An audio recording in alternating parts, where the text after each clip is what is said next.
very good morning to you, Naledi, and to our viewers at home. We're coming to you live from Lilian Ngoyi Street in the city of Tshwane. That is where public servants are belonging to three labor federations, main labor federations, that being COSATU, FEDUSA and SAFTU, have downed tools today, just parked basically their operations and their duties to embark on a nationwide demonstration. This is where the main demonstration will be taking place.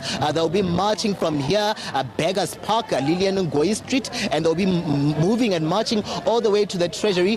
This is where a memorandum of demands will be submitted. Of course, Naledi, you are right there to say that this has been a build-up to a day of action. Today has been termed as a national day of action. They've been building up to this day by just embarking on those lunchtime pickets, and we saw just 2 weeks ago the PSA also going at it alone to march in the streets of Tshwane to the Treasury to submit that memorandum of demands rejecting government's 3% wage offer. They are calling for an above inflation 10% wage offer, say that the cost of living has really been too high. Naledi, that 3% for some workers has already kicked in and backdated to 8 months, and they're saying that it's really nothing when you look at it, and they're saying that if they more or less entertain it, then government will just take them for a ride. I'm just gonna step out of shot now so you can see what is happening behind me.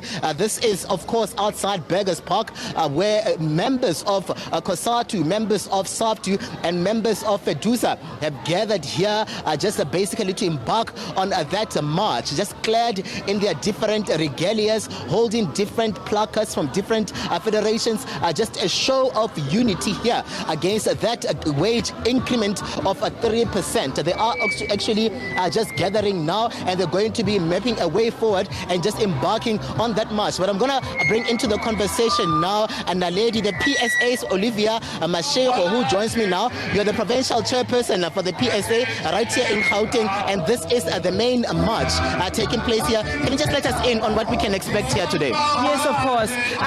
Today, basically, we will be marching from here. This is a reinforcement of the march that we began already as the PSA on the 10th of November. You'll remember that we took to the streets and we basically laid the foundation for what is happening today. And what we are doing is that after we had gone on the 10th of November to go on our march, the employer did not meet us anywhere. They did not come back to us to say, what is it that we can improve? What is it that we can do? And because of that, we decided that we are back here. We are therefore here today again to fight. We are here today to march from here, from Beggars Park. We're going to be proceeding to National Treasury in Madiba Street. Exactly what we did the last time. The only thing is that this time we are joined by the COSATU unions. We are joined by the federations of FEDUSA, and we are also joined by SAFTU. So what we have done is that we have joined efforts, because we have realized that if we are divided, we do not stand. But if it is that we're going to have to take up arms and we're going to march for our cause that is common, that is what we're doing here today. Olivia, government coming through on Friday already to say that this amount is 7.5 and that the ball is in your court as the workers to accept it, saying that they are willing and they've always been willing to negotiate with you guys where this offer is concerned. And just let us in on your reaction where that is concerned. 7.5%, 3%, where are we standing right now? I think the thing is the employer needs to be honest about what is it that is on the table.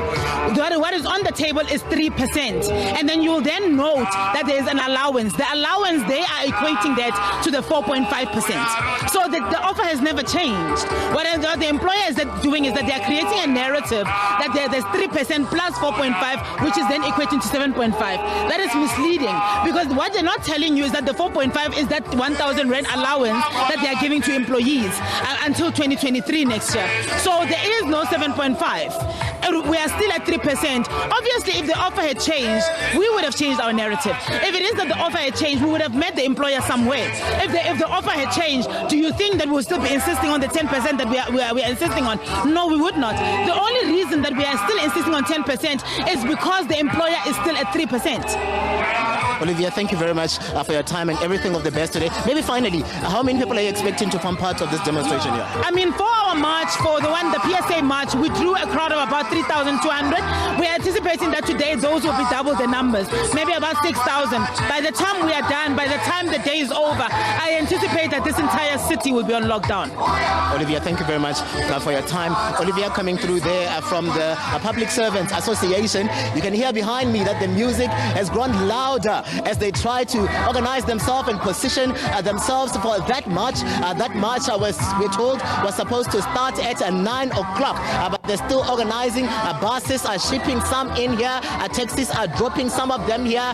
They are basically inching towards that march to the Treasury. You had the PSA there saying that they did not get any fruitful response from government over their march 2 weeks ago. They've decided that today they're going to join forces with other labor federations, this being COSATU and FEDUSA, to send a strong message to the employer that they are rejecting that 3%, and they're still calling on the employer to respect the bargaining process and bargaining process that actually was established at the bargaining council to ensure that these matters are thrashed out. But they've decided today to take to the streets in rejection of that 3%. Naledi? Katlego, I'm not sure if you're able to hear me, because I understand that you obviously are in a very loud area, but I'm keen to hear from you, right? Where you've got COSATU, FEDUSA, SAFTU, and you've spoken to the Public Servants Association there as well. That's a lot of labor power in one room, particularly where public services are concerned. Do we know at this point the impact that this strike is going to have on public services, whether it be police to healthcare and even education? Well, they are saying that this is to ensure that the demonstration here and what they've been building up during their lunchtime pickets is impactful. They're saying that government coming through to say that essential workers are not allowed to down tools today, but they're saying that their support staff, that those that are supporting the essential workers, will embark on this process today, one way or another.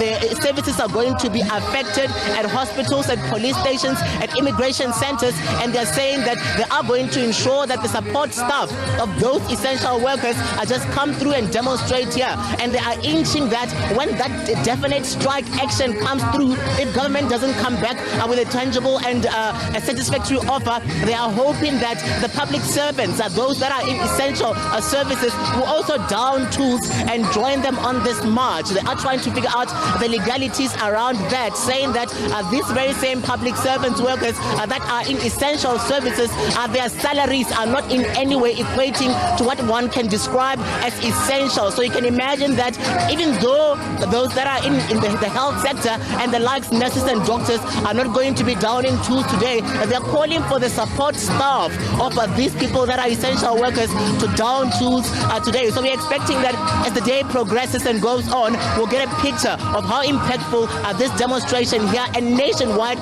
will be on those services. Naledi? Okay, very interesting. So essential workers not striking, but support staff encouraged to go and join this strike. Katlego Legodi there, our economics reporter, bringing us that story. And of course, do stay with us, because we do have a response already from the Department of Public Services and Administration. We'll get you that response to that massive nationwide strike as it unfolds throughout the day.